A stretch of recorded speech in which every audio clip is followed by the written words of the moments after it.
En fait, ce qu'on va faire, Pascal et moi, tout le monde m'entend bien dans le micro? Oui. Excellent. Ce qu'on va faire, Pascal et moi, c'est faire déjà un tout petit peu ce que vient de faire René, c'est-à-dire revenir sur la jeunesse du mouvement, d'où on vient, où on en est aujourd'hui et où on va. Et donc, où on va, je laisserai la parole à Pascal. Elle vous parlera notamment des 12 tout autres horizons, notre horizon en termes de fond, et ça introduira aussi pas mal des sous-groupes qui vont avoir lieu juste après notre première séance pénale. Alors c'est toujours un peu compliqué quand on présente quasiment toute autre chose, ou même un Hart Boganac, parce que chaque personne qui le présente aura des mots différents en fonction de ses attentes et d'ailleurs de la manière dont il est entré dans le mouvement. Donc je vais entamer une première explication de comment c'est né, mais peut-être que vous en avez une autre, ou en tout cas une autre manière de le formuler. Donc excusez-moi si ça ne correspond pas toujours à vos mots à vous, mais en tout cas je pense que l'important c'est que l'énergie, la dynamique y soit. On parle souvent de Hart Boganac pour expliquer toute autre chose, et je pense que c'est pertinent. Fin août, début septembre, Hart Boganac naît, notamment lié aux coupes budgétaires extrêmement importantes dans la culture avec le gouvernement flamand. Et c'est vrai que c'est un peu le mouvement culturel flamand qui a fait émerger ce mouvement. Il a très vite connecté avec de nombreuses organisations et a réussi à rassembler pas mal de citoyens qui n'avaient pas l'habitude de se mobiliser auparavant. Tant et si bien que le 6 novembre, le jour de la première grande manifestation nationale, on voit le mouvement Hart Boganac avec énormément de citoyens, et ça impressionne de toutes parts, à la fois les médias, mais également les francophones. Et évidemment, du côté francophone, de toutes parts aussi, on se dit il faut qu'on crée la même chose, ou en tout cas quelque chose de similaire qui a la même dynamique. On a eu une réunion fin novembre avec différentes personnes dont on savait qu'elles avaient eu l'idée ou imaginé faire ce mouvement du côté de la Fédération Wallonie-Bruxelles. Et donc on a autour de la table des artistes, des comédiens, des gens de la culture, mais aussi des responsables d'ONG, d'organisations d'éducation permanente, d'autres associations plus sociales, des membres des syndicats aussi, et puis des citoyens beaucoup plus anonymes, et notamment d'ailleurs cette communauté virtuelle qui s'appelait le Cœur par la rigueur, qui était aussi à la base du mouvement. Alors, l'idée à ce moment-là, c'est de créer un mouvement avec quelles intentions? C'est un peu ce que René vient de dire. Alors, on va un peu reformuler. La première chose, c'est qu'on part du constat qu'on n'est pas nécessairement occupé à perdre une bataille des idées, peut-être si un peu, mais on est davantage occupé à perdre une bataille culturelle. Celle qui nous fait croire qu'il n'y a pas d'alternative aux mesures d'austérité, que ce soit en Belgique ou en Europe. Et du coup, il faut inventer autre chose. Autre chose, mais sur base de ce qui existe déjà, et de ce qui a déjà été fait. Inventer autre chose avec les citoyens pas encore mobilisés, et surtout aussi avec les syndicats et les associations. Inventer un mouvement qui se fait matrice, qui va entre ce qui existe déjà et ce qui est déjà dynamisé. Un mouvement qui peut être créé par les citoyens, et où tout le monde est au même niveau, afin que le mouvement ressemble à tout le monde. Un mouvement qui peut déconstruire le discours dominant avec la critique de l'austérité qu'on connaît, mais avec d'autres moyens, avec d'autres formes d'action, avec des choses un peu plus ludiques, un peu plus originales, pour que ce soit fun de critiquer l'austérité et qu'en même temps ce soit fun de mettre en avant les alternatives. Pour que les gens se réjouissent de se réapproprier le débat public. Et que ce débat public, ce soit le débat de tout le monde. Que tout le monde ait des clés de compréhension pour savoir quelles sont les politiques publiques en mesure et quels sont les impacts sur nos modes de vie. Et ainsi se réapproprier nos modes de vie. L'idée, c'était aussi de créer un mouvement qui entame un processus démocratique en interne qui lui permet à un moment de légitimer des propositions concrètes alternatives au projet de société qu'on nous propose. Et tout ça basé sur des locales, à des niveaux locaux retissés du lien social.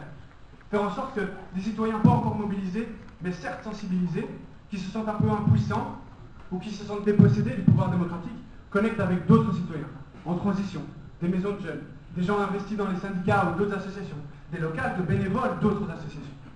Faire en sorte de rassembler tous ces acteurs-là dans un esprit convivial, citoyen, le nôtre. Et ce mouvement aurait pour but de faire contrepoids au discours dominant et d'être en même temps, avoir la force de proposition pour nos gouvernements et d'en être devenu incontournable. Alors évidemment ça, c'est les intentions. Très vite, on a su et on devait connecter avec les organisations.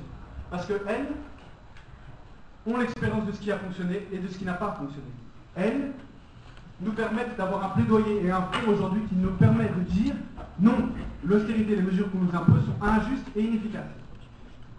Et puis on doit fonctionner avec elles aussi parce qu'on veut renforcer le mouvement social dans son ensemble.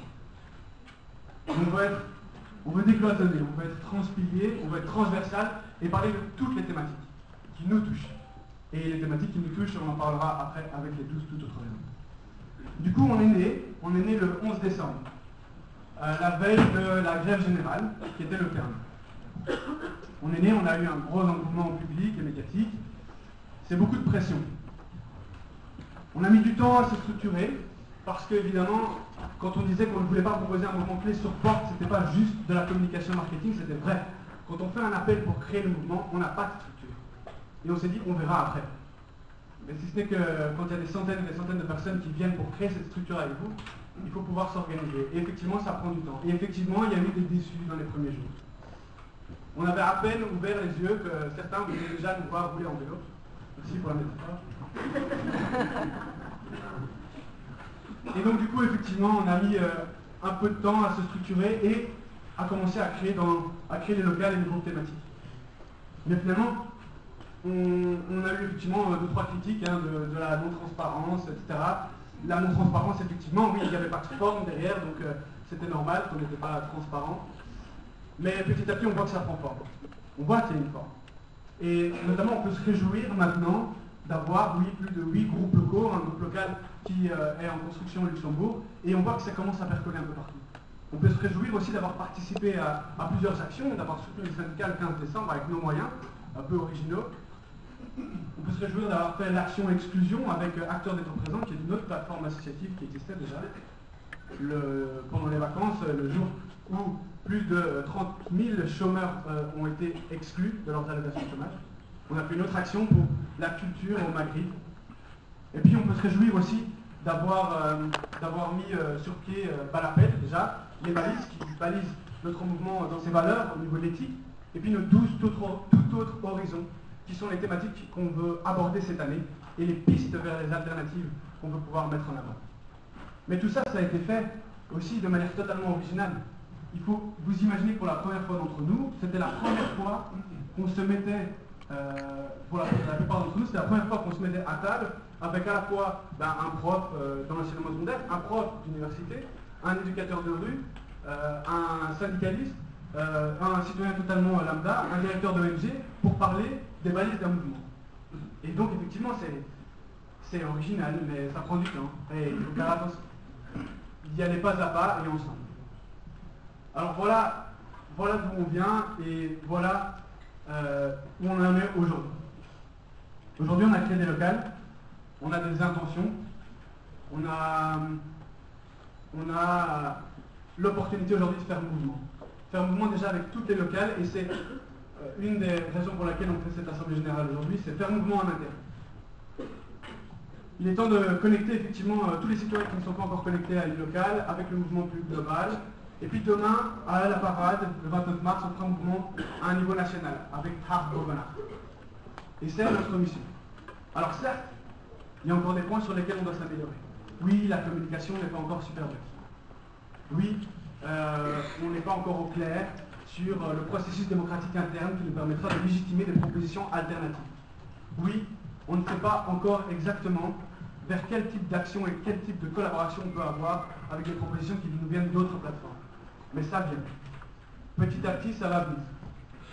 Et je pense que, effectivement, dans 2-3 mois, on ne saura pas à quoi ressemble, personne ici n'est capable de dire à quoi ressemblera le mouvement toute autre chose. Alors déjà, on ne le dit pas, on ne le définit pas avec les mêmes mots aujourd'hui, il est certain que dans 6 mois, la manière dont on le définira sera complètement différente. Mais l'important, c'est que sur le chemin jusque-là, on s'amuse tous. On travaille ensemble, on prenne le temps. Et puis qu'on fasse des erreurs, certainement. On va encore en faire. Mais on va aussi, en faisant ces erreurs, nous permettre d'avoir d'autres réussites. Et donc je pense qu'un des points le plus importants aujourd'hui, c'est de se dire que c'est à tout un chacun d'investir le mouvement à son échelle. Un petit peu de temps le week-end, un petit peu de temps le soir, dans une locale, ou alors en donnant l'une ou l'autre compétence dans un des groupes thématiques, que ce soit en communication ou sur le site web ou ailleurs. Bref, ne pas être spectateur d'un mouvement et attendre qu'il nous plaît. Parce que l'important maintenant, c'est justement faire en sorte d'y mettre un peu de temps pour que ce mouvement nous ressemble, et à tous. Voilà, je passe la parole maintenant à Pascal.